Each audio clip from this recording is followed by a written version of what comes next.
Hello, my name is Shalise Edwards, and this is my poetry journey.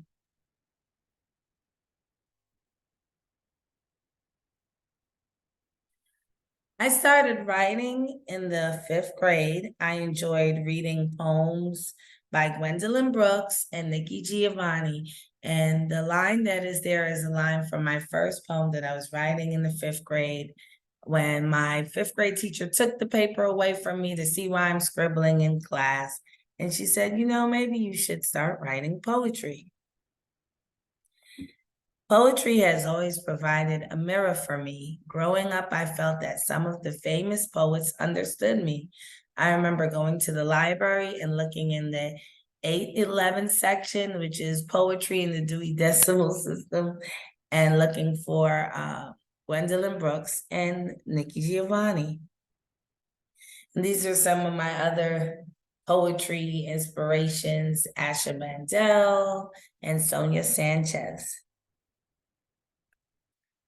Then when I went to college, I participated in some poetry battles. And although it was fun, it kind of turned me away from poetry, competing to do poetry. To be honest, I wasn't a good battle poet. I would kind of get knocked out in the first or second round of the battle. And that kind of discouraged me from poetry a little bit. And then I realized that there are a lot of different types of poetry, and battle poetry is just not for me.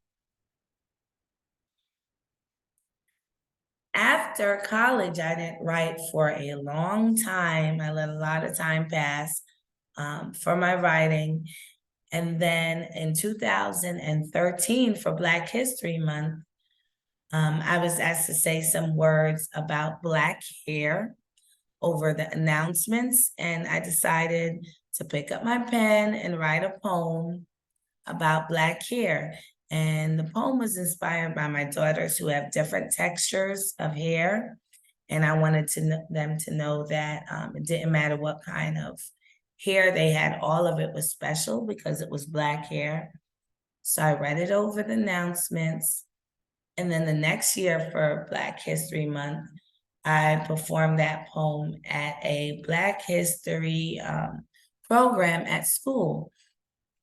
And Dr. Triplett, at the time, she was working at the school, and she heard my poem. And after, she said, well, what do you do with your poetry? Are you trying to get published? What are you trying to do? And I said, no, it's just something I do sometimes. I haven't really written a poem in a long time, only this one. And she said, one poem, you need more than one poem. So after that, she encouraged me to write a poem every month. And she held me accountable to write a poem every month. Not every month, a poem a week. She said, if you write a poem a week, by the end of the year, you'll have a whole book.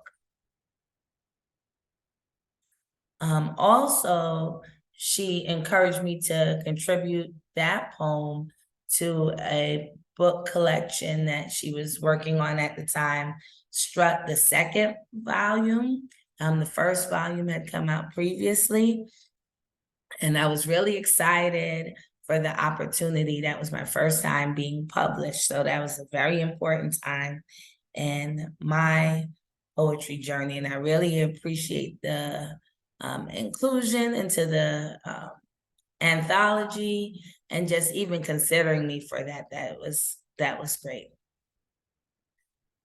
After that, the year after, I accepted the challenge, and I created a poem a week.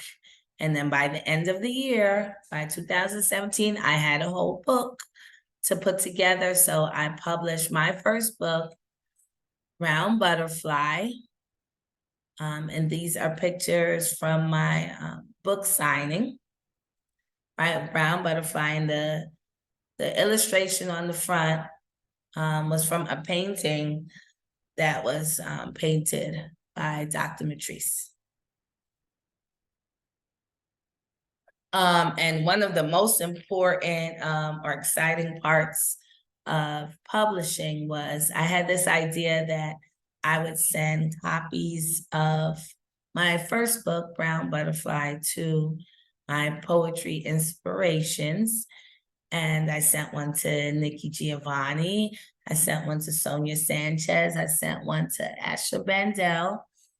And I received a letter back from Nikki Giovanni, and I was just very excited to even that she would even read my book or acknowledge me in any way. That was really exciting and a come around moment for me, for someone that I've looked up to for so long. And then came the poetry collaborations with Dr. Matrice. We got together in that poem for my daughters. It became For Our Daughters, a coloring book that we put together for not just our own daughters, but for little girls around the world, to show them that their hair is special and that they're special. And then we also put together a poetry guide called Girl Let the Sun Shine In, that has art, and also it teaches young girls how to write different forms of poetry, like haikus, ballads, odes. It gives the directions and an example of each, along with some artwork. These are pages from For Our Daughters, and I am not the best artist. I colored in these wonderful illustrations by Dr. Matrice, but you know, it gives you an eye. This is how the kids might color them, like how I colored them, right? So it's just exciting for the kids to see that type of representation.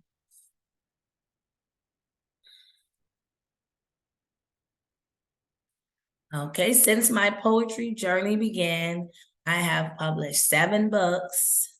And out of the 7 books, 3 of them are books of poetry, and the other books are children's books. I am a 2nd grade teacher, so I like to have books that my students can see. When I explain to them that I'm a writer, I would like to have books that they can actually put their hands on and see. Something else that I do, another part of me.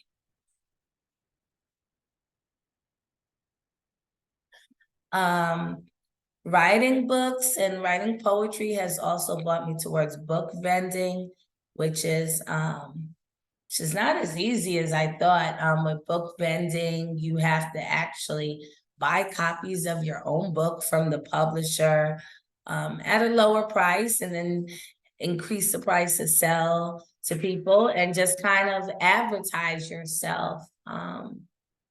So these are some book vending events that I have done. And my advice for if you're book vending is just to keep a positive attitude, keep a smile on your face. Just try to find ways that your books can relate to the people approaching your table. Give them a little view of your books, maybe have sample books on the table. And at the top, I did book vending at a literature conference in 2019 at Kennesaw State University. And that created a big change in my life, which was just interesting because writing, I stepped away from writing for so long, something that I loved, and that was a goal of mine. And then I came back to it, and it led me to Kennesaw State University. And while I was sitting there at the table, I had discussions with some of the professors in the education department. And I decided that after 17 years after my bachelor's degree, that I was going to go back to college for my master's degree. So that's one way that my poetry journey really set my life in a different path. So the next year, December 2020, I graduated from Kennesaw State with my master's in reading, and I am back at Kennesaw State now for a specialist degree, which hopefully, fingers crossed, I will have next month. So those are some ways that poetry has influenced me and influenced my life. And I have a challenge for you. Think about something that you've been putting off, like I put off writing and put off going back to school. And some of the reasons for that was that I thought that I couldn't do it. I guess I thought I wasn't good enough to do certain things. And so I challenge you just to have faith in yourself and what you can do. You never know what you can do. And think about one thing that you've been putting off and tackle that challenge this year and put your new vision of whatever you're going to challenge yourself to do this year in the chat. So thank you for listening to my little spiel. I'm sorry I couldn't be in attendance today.